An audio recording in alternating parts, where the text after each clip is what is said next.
어떻게 무너졌는지 기억하시나요? 멀쩡한 기업을 인수해 자산을 쪼개 팔고 수천억을 뽑아낸 뒤 떠난 자본이 있었습니다. 바로 사모펀드입니다. 그 손이 이제 여러분 집 앞 카페까지 다 갔습니다. 메가커피, 컴포즈커피, 메머드커피. 전국 수천 개 매장 뒤에 서 있는 건 커피 전문가가 아니라 3년 안에 되팔고 떠날 금융 자본입니다. 왜 브랜드는 폭발적으로 컸는데 점주들의 비명은 더 커졌을까요? 1,500원 커피 한 잔에 숨겨진 단위차익 실현의 구조. 함께 알아보도록 하겠습니다. 홈플러스 이야기를 잠깐 더 하겠습니다. 2015년 사모펀드 MBK 파트너스가 홈플러스를 약 7조 원에 인수했습니다. 이 중 절반 이상이 빚이었습니다. 이후 벌어진 일은 단순했습니다. 보유 부동산을 팔고 다시 임차에 들어가는 방식으로 현금을 뽑았습니다. 세일 앨리스백이라 불리는 기법입니다. 회사 체력은 빠져나갔고 2025년 3월 결국 법정 관리를 신청했습니다. 이 공식이 저 커피 시장에서도 반복되고 있습니다. 다만 부동산 대신 가맹점주가 현금 창출의 도구가 되었습니다. 저가 커피 브랜드들의 지배 구조를 보면 사모펀드의 그림자가 보입니다. 메가커피는 2021년 우윤 파트너스와 프리미어 파트너스가 약 1,400억 원에 인수했습니다. 컴포즈 커피는 2024년 필리핀 졸리비 그룹과 사모펀드 엘리베이시 등에 약 4,700억 원에 매각됐습니다. 수익 모델의 핵심은 커피가 아닙니다. 점포입니다. 가맹비, 인테리어비, 필수 장비, 로열티. 한 사람이 창업할 때마다 본 수천만 원이 흘러갑니다. 더 정교한 장치도 있습니다. 2025년 10월 공정거래위원회가 메가커피에 약 23원의 과징금을 부과했습니다. 외식업 가맹사업법 위반 역대 최대 규모였습니다. 적발 내용을 보면 구조가 드러납니다. 제빙기와 그라인더를 본사에서만 사도록 강제하고 마진율을 22-60%까지 붙였습니다. 모바일 상품권 수수료 11%를 점주에게 전액 떠넘기면서 정작 본사는 발행업체로부터 1%를 리베이트로 받았습니다. 출점 방식도 문제입니다. 기업 가치를 높이려면 매장 수를 늘려야 합니다. 그래서 같은 브랜드가 길 건너에 또 생깁니다. 기존 점주는 제 살 깎아먹기지만 본사는 새 점주에게서 또 가맹비를 받으니 손해가 없습니다. 고객에게 커피를 파는 사업이 아니라 점주에게 창업의 꿈을 파는 사업이 되어버린 겁니다. 1,500원짜리 커피 한 잔으로 점주가 버는 돈은 얼마일까요? 원두, 컵, 빨대, 시럽을 합쳐도 300원이 안 됩니다. 그러면 1,200원이 남을까요? 아닙니다. 임대료, 인건비, 전기요금, 로열티, 카드 수수료가 빠집니다. 서울 주요 상권 월 임대료가 300만 원에서 500만 원. 알바 한 명 월급이 200만 원 가까이. 계산하면 커피 한 잔에 점주 손에 남는 건 100원에서 200원입니다. 박리담회로 버텨야 합니다. 하루 300잔을 팔면 순이익이 6만 원. 한 달이면 180만 원. 최저임금에도 못 미칩니다. 그래서 점주들은 다른 선택지를 찾습니다. 객단가를 올리는 겁니다. 최근 저가 커피 매장에 가보셨나요? 메뉴판이 끝없이 길어졌습니다. 컵빙수, 와플, 핫도그, 붕어빵, 그리고 라면땅.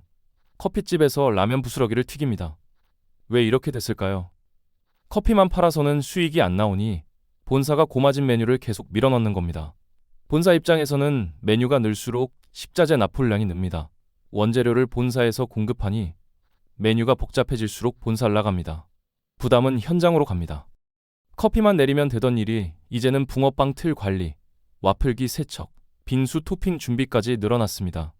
조리 과정이 복잡해지니 숙련된 알바 구하기가 어려워집니다. 결국 점주가 직접 매장에 섭니다. 아침 6시 오픈, 밤 10시 마감. 정산과 청소까지 마치면 자정입니다. 하루 16시간 노동. 주휴수당 아끼려고 알바를 여러 명 쪼개서 쓰면 관리는 더 복잡해집니다. 이런 강도를 버티면서 왜 뛰어들까요? 진입 장벽이 낮기 때문입니다. 5천만 원에서 1억 원이면 창업이 가능합니다. 본사가 만든 시스템에 올라타면 됩니다. 퇴직금 털어서 대출 받아서 들어옵니다. 누군가의 꿈이 1,500원짜리 마진으로 쪼개지는 겁니다. 점주에게는 천장이 있습니다. 하루에 만들 수 있는 음료수, 매장이 담을 수 있는 손님 수. 하지만 본사에는 천장이 없습니다. 매장이 늘수록 납품량이 늘고 로열티가 늘고 기업 가치가 올라갑니다. 점주의 한계가 본사의 기회가 되는 구조입니다. 카페 베네라는 이름을 기억하시나요? 한때 국내 커피 프랜차이즈 1위였습니다.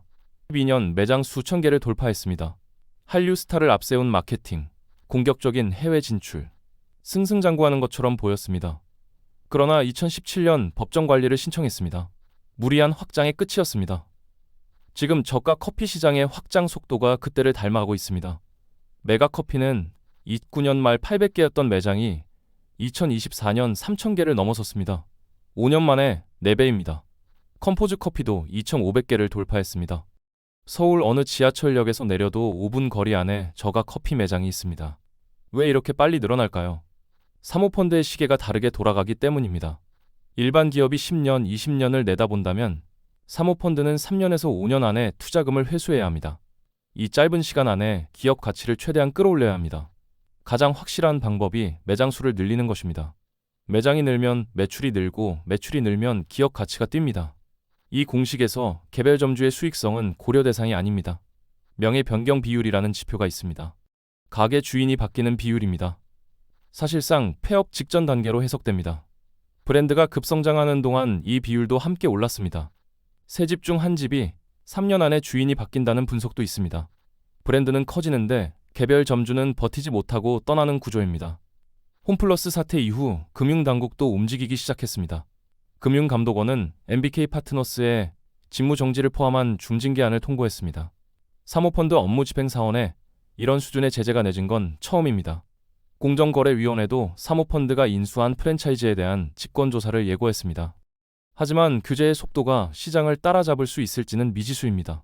이미 수천 개의 매장이 깔렸고 수만 명의 점주가 이 구조 안에 들어와 있습니다. 폭탄 돌리기는 계속되고 있습니다. 음악이 멈출 때 누가 의자에 앉아 있을 수 있을까요? 정리해 보겠습니다. 사모펀드는 저가 커피 브랜드를 인수해 매장 수를 급격히 늘렸습니다. 기업 가치는 올랐습니다. 메가커피는 1,400억 원에 인수돼 수천억 원대 가치로 평가받고 컴포즈 커피는 4,700억 원에 매각됐습니다. 숫자만 보면 성공입니다. 하지만 그 숫자가 말해주지 않는 것들이 있습니다. 새벽 6시에 문을 열고 자정에 집에 가는 점주들, 라면땅과 붕어빵까지 만들며 지쳐가는 알바생들, 길 건너에 같은 간판이 인겨 매출이 반토막난 사장님들, 기업 가치가 오르는 동안 이들의 삶은 내려갔습니다. 홈플러스의 전철이 떠오릅니다. 멀쩡한 기업을 인수해 자산을 쪼개 팔고 현금을 뽑아낸 뒤 껍데기만 남기고 떠난 자본. 그 끝에 법정 관리가 있었고 10만 명의 일자리가 흔들렸습니다. 저가 커피 시장에서 같은 일이 반복되지 않으리라는 보장이 없습니다. 물론 모든 사모펀드가 나쁜 건 아닙니다.